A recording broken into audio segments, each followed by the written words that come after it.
Hello, I'm Atrayo, otherwise known as Ivan Pozo-Illas, and I'm an angelic oracle imagineer. The angelic oracle bit is as a psychic medium. I've been for the past 21 years doing automatic writing, which is a form of written clairvoyance. And I've been channeling angels through a dialogue I've been calling the Jewels of Truth series, which I have three books published through iUniverse, which is a self-publisher, and they're in paperback, Kindle, and the Barnes and Noble Nook, and the PDF. And I just thought I would do a new twist or a new segment here on my YouTube channel by reading excerpts of my books. Today I'll start off with my third book, which is this one. Very shameless plug. And this is my third book that I released last year, called Jewels of Truth, The Journey of the Soul Continues. And each of these books have 365 of what I call spiritual wisdom statements, basically statements of a dialogue with the angels. And I just don't channel one angel. I have access to over a dozen, it seems, and they come to me with various topics that they want to discuss.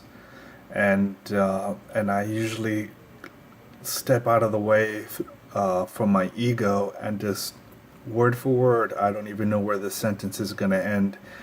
And when I'm finished, I read it so many times because I also gain, I guess, enlightenment in a way from reading what I've written. And so it's very universal. It's not just for Christians. It could be for any religion or any spiritual tradition. They're always big on the all-inclusive basket. And let me see what else. Oh, whenever I write and I say goddess, I mean God in the feminine form, so no one gets spooked by that. And that's about it, I guess. I'll read maybe 5 or 7 statements, and in future videos I'll read from my other books, doing more or less the same thing.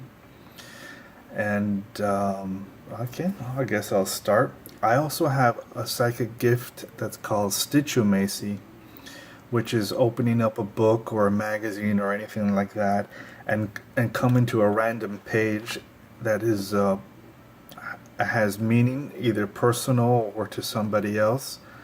And there is another term for that, bibliomancy, meaning people that used to do that were psychic with the Bible.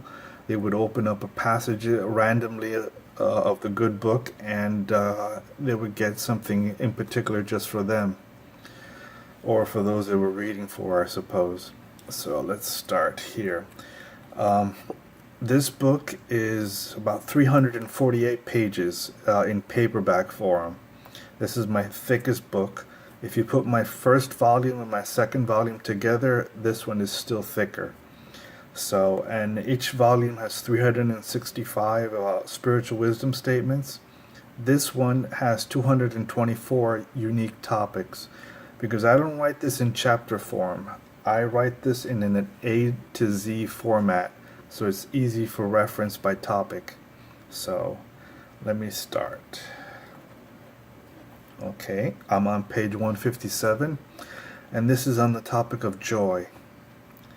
And this is how the angel came through me, in their, using my words, but using their sentence structure or what have you.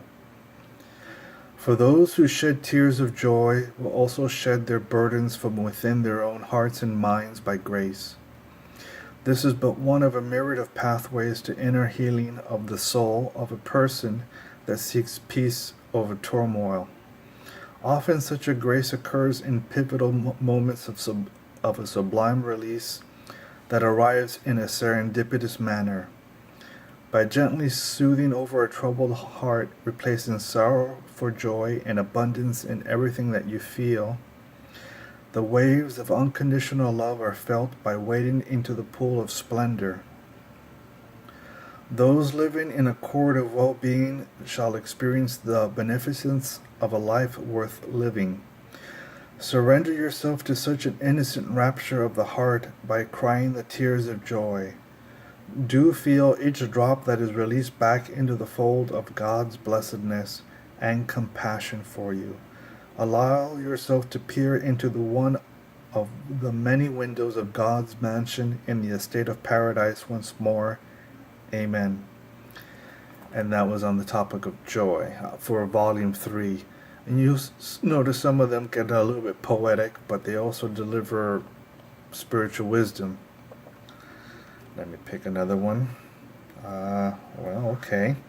This would be page 62. I'm jumping around forwards and backwards on the text on the topic of emotions. Excuse me. This would be about 3 paragraphs long. Emotions are the equivalent to the ethereal properties or the spiritual energies that govern them in essence. All of this is based on the spectrum of forces of which are often cited as from light to darkness in focus, be they expressed in moderation to all the way as a zealot within conditions. These emotions can be governed by any mixture of virtues or vices to vices embodied in the character of a person. Only those with a disciplined mindset will surely profit from their own self-control in conduct and tolerance of their surrounding circumstances. Not all who react with their own emotions will have the presence of mind to remain calm. Some will lash out in anger, others will tremble in fear, where the latter will seek to numb themselves in the long run, just so as not to feel any more as a person in their own emotions. Self-preservation is a funny thing, to say the least. How a person will act mindfully or react under irrational behavior in order to gain self-mastery. Mindfulness is a thing of beauty to behold within the disciplined practitioner. For the rest, the struggle is on full display as one wrestles to their own pain in order to arrest it, where the results are often mixed if the steps taken aren't wise nor serious enough in origin. With all things under the sun, be on your guard with reckless, driven emotions. Often what is stated out loud can be a vicious cycle portrayed on one's own behalf. Use compassion in ample helpings.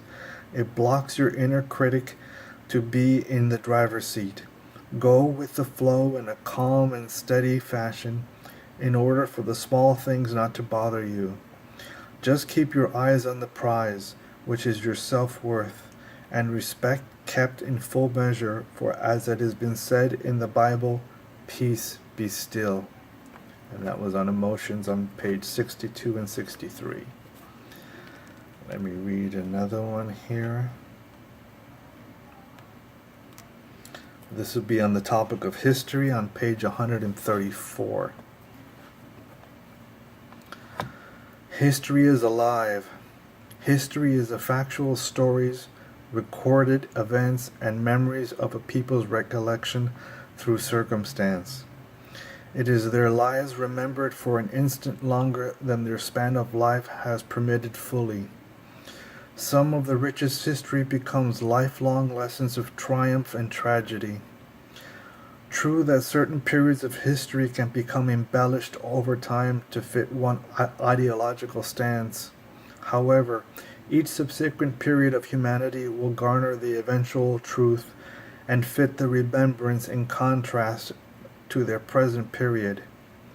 History remembered always runs in parallel with a people and a society. This is a common reality for those who are wise and earnest enough to discern for themselves what is real and what is mere fabrication. History Is life and death recorded for our benefit? We are but humble enough to receive it. With open minds we shall continue to become wise by grace. Otherwise, if we reject history as a guiding light, we become fools wanting to be punished again just like our ancestors.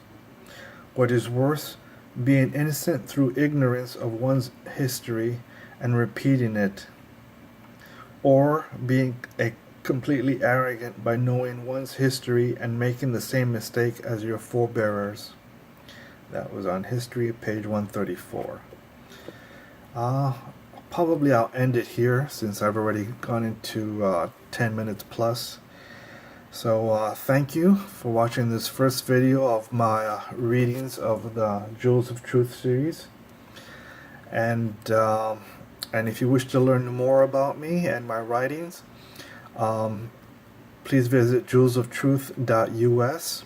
That's my website, and it'll link there to my blog of Atrayo's Oracle that's been around for 11 years at Google's Blogger. Again, that's jewelsoftruth.us, and I thank you for watching, and I hope you enjoy this new segment. Have a good day. Bye-bye.